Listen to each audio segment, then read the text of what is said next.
Bonjour à tous et bienvenue dans la petite chaîne de Cult & Click.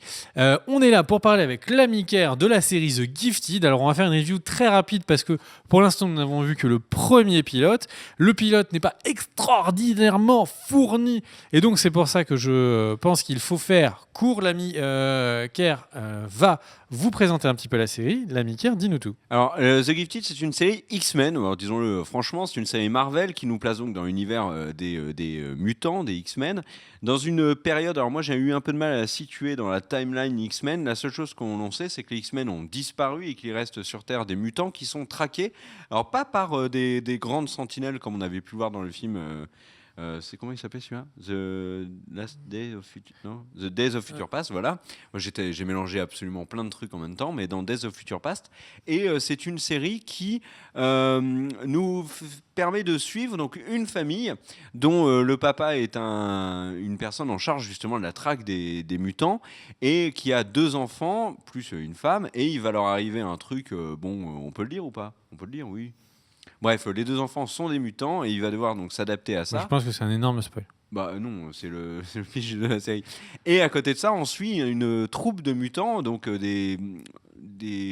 pas des résistants, mais qui vivent dans l'ombre et parmi eux, on retrouve Blink notamment, donc ce mutant asiatique qu'on avait vu dans Days of Future Past, qui a la capacité de créer des portails pour se téléporter. Et il y a d'autres il y a d'autres mutants avec tout ça. Et il y a, bon, bien évidemment, la série va nous proposer, hein, on le suppose, la réunion entre ce groupe de mutants qui sont traqués et donc la famille qui découvre que les deux enfants sont des mutants, dont le fils a des pouvoirs particulièrement impressionnants. Alors, cette série s'inscrit dans une vague de séries Marvel autour. Donc là, on a les Inhumains, mais on a eu aussi l'année dernière la série Légion, qui était déjà sur les X-Men. Alors, elle a un ton qui est vraiment différent, je trouve, de Légion. C'est pas du tout la même chose, beaucoup plus léger, mais je trouve très efficace. Pourquoi? Parce que le pilote est très punchy. Ça va à 100 à l'heure et du coup on se prend assez facilement à la série, même si elle a de gros défauts. Je pense que le casting est plutôt loupé. Alors on a Stephen Moyer qui jouait dans True Blood. Alors comment il s'appelait dans True Blood d'ailleurs? Enfin, peu importe, c'était le héros, hein, de True Blood. C'était un des vampires dans True Blood. Mais à côté de ça, je trouve que le reste du casting est plutôt faible. Alors par exemple, la fille, elle est absolument, c'est un cliché de l'actrice qui joue dans toutes les séries débiles. En fait, tu parles de Nathalie Ouais, Lind. ouais, ouais. En fait, il y a pas mal du casting qui sont des acteurs qui sont dans d'autres séries du network. D'accord. Donc, par exemple, elle était sur Gotham. Elle avait un petit rôle dans Gotham, etc. Et donc, elle a un rôle qui s'approche un petit peu Ouais. dans cette nouvelle série. Mais tu vois, moi, c'est vraiment le casting, c'est quelque chose qui m'a un petit peu bloqué. Pas, c'est un casting qui manque vraiment de relief et d'intérêt, je trouve. Mais globalement, la série, voilà, a une histoire à nous proposer. On rentre plutôt bien dedans. On suit avec un intérêt qui est là, qui est pas fou, mais qui est là. Et elle est plutôt bien faite. Donc, pour l'instant, moi, j'ai envie de dire que ce pilote m'a globalement convaincu. Est-ce que j'ai très envie de voir la suite? Oui, sans plus quand même, je dois le reconnaître, parce que justement ce casting qui pose problème, cette histoire qui, à mon sens, n'est pas non plus très très originale. Est-ce que cette série va nous apporter quelque chose de vraiment différent, comme pouvait le faire Légion par exemple? Je ne pense pas, mais en série qui se laisse regarder, tu vois, quand tu manges tranquille, c'est une série qui fait le boulot. Et je trouve ça plutôt intéressant parce que contrairement à tout ce qu'on a pu dire ces dernières semaines, les séries de super-héros ont connu une période assez difficile, je pense notamment avec Daredevil, etc., qui n'était pas à la hauteur en tout cas de moi, de mes attentes. Et on a eu derrière le bashing incroyable autour des Inhumains, qui à mon sens n'était pas justifié. Et là, on a The Gifted, qui était pas spécialement très attendu. Alors là, il y a Runaways qui arrive aussi, qui pareil se fait déjà bash, etc. Et là, The Gifted sort et puis elle est plutôt correcte finalement. Les Inhumains, ça se laisse regarder, c'est pas extraordinaire, mais ça se laisse regarder. The Gifted ou Inhumans en qualité? The Gifted quand même. Et au final, je trouve ça plutôt pas mal. C'est-à-dire que j'ai l'impression que Marvel a peut-être appris de ses erreurs passées et notamment quelques couacs sur Agent of Shield notamment. Et là, peut-être motivé par Je trouve que Agents of Shield c'est très au-dessus des Gifted. Hein. Ah ouais? Ah ouais.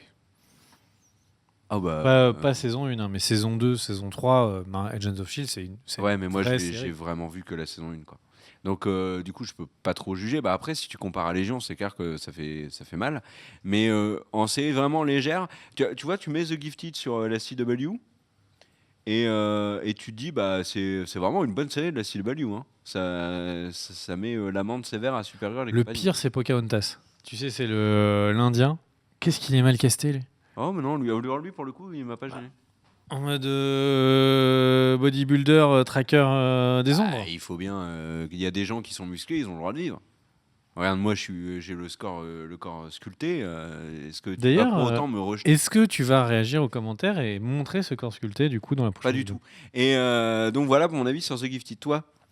Alors sur The Gifted, comme l'a dit Kerr, moi j'en attendais beaucoup parce que tout simplement on a eu Légion il n'y a pas très longtemps, donc série qui est sortie de nulle part et qui était vraiment une série d'écriture, c'est-à-dire que vraiment les épisodes étaient travaillés, on était ballottés, il y avait des surprises, il y avait un vrai jeu d'acteurs, donc une série qui prenait des vrais risques et pourtant une série qui était sur un gros network américain. Et là sur The Gifted en fait on a une espèce de série hyper classique de c'est une famille puis famille recomposée qui va devoir échapper aux méchants flics parce qu'ils ont des super pouvoirs. J'ai envie de dire comme ça la série fait pas vraiment rêver. On n'a pas les différents mutants qui ont des pouvoirs extrêmement intéressants. On sent en plus qu'il va y avoir une certaine limitation dans le budget qui va être alloué sur ça. Après, il pourrait y avoir aucun effet spéciaux, que la série pourrait être extrêmement réussie sur comment échapper aux flics, etc. Bon. Sauf que, comme l'a dit Kerr, le casting, pour l'instant, on n'en a pas vraiment sous le moteur, quoi. C'est-à-dire que là, globalement, les enfants Strucker, on n'a pas l'impression que c'est des enfants génies. On n'a pas l'impression que... vraiment que les différents personnages, je ne vais pas tous les citer, mais que les différents personnages, il n'y en a aucun dont tu as l'impression qu'il pourrait porter un épisode à lui tout seul. Il n'y en a aucun qui a cette qualité de jeu il y en a aucun qui... Enfin, regardez là, les deux acteurs. Non, le Stephen Meyer, ça va, il a quand même de la bouteille. Moi, je pense qu'il porte pas un épisode. Il a la gueule. Il porte pas... Enfin, là, pour l'instant, il porte pas un épisode. Il a porté Troublotte. On est vraiment loin d'un vrai personnage intéressant, là, pour l'instant. Ah, oui. Donc, le truc, c'est que à côté de ça, Amy Acker, donc, qui joue sa femme, on l'a déjà vu dans des séries comme Angel, et où elle portait, elle portait entièrement des épisodes et elle le portait très bien. Elle jouait quoi dans Angel? Mais c'était dans Angel. Elle a eu plusieurs rôles parce qu'en fait, à un moment, son personnage meurt et un démon l'habite. Et donc elle change complètement. Ouais. Enfin bref. Donc du coup, tout ça pour en venir. C'est une série qui déçoit parce qu'elle est trop habituelle, elle est trop lisse. En fait, il y a des moments où on a presque l'impression que Hero était une série qui prenait plus de risques en étant sur le même sur la même histoire, que leurs pouvoirs, à moins les montrer, on aurait gagné en intérêt.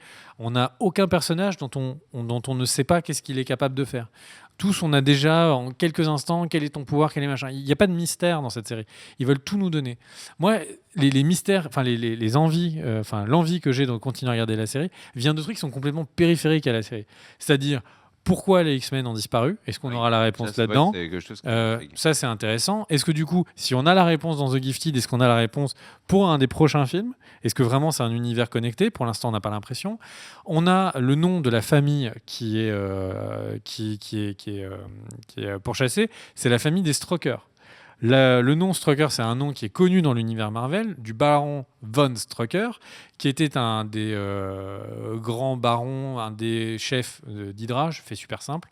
Et en fait, le truc, c'est qu'il avait deux enfants qui avaient des pouvoirs, Andrea et Andreas, donc des jumeaux, et qui ont du coup posé énormément de problèmes aux ennemis de Hydra. Le truc, c'est que, est-ce que, du coup, en fait, on est en train de voir une famille qui est de mutants, une famille typique américaine, qui en fait va sombrer du côté obscur de la force. Et ça, au final, ça pourrait être extrêmement intéressant. Sauf que la Pas série, arrivé, je pense. elle a l'air d'être beaucoup trop gentillette pour ça. Ouais, je pense. Donc peut-être qu'ils n'ont juste que le même nom par le plus grand des hasards. Donc au final, c'est une série dont j'ai envie de dire, bon voilà, comme tu l'as dit, une série CW.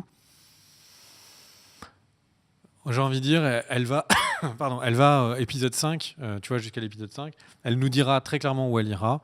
Et de là, on pourra en parler. Mais là, il n'y a rien qui fait rêver, quoi. Il n'y a aucun des personnages qui a vraiment un charisme. Je pense que cette série, il est probable que la moitié des gens qui regardent cette vidéo, ou même nous, on oublie son existence la semaine prochaine parce qu'il y a un nouveau trailer d'un truc sympa, tu vois. Donc c'est vraiment une série qui manque d'originalité. Voilà. Ok, bah voilà, c'était notre avis sur la série The Gifted, épisode 1. Il y a d'autres critiques de pilotes sur la chaîne, bien évidemment. The Orville, Star Trek Discovery, on a The Good Doctor, on a plein d'autres choses à voir sur la chaîne, plein de vidéos. N'hésitez pas à les regarder. N'hésitez pas également à mettre un pouce vers le haut si vous avez aimé la vidéo, ça aide énormément la chaîne. Un petit commentaire, bien évidemment, pour communiquer avec nous.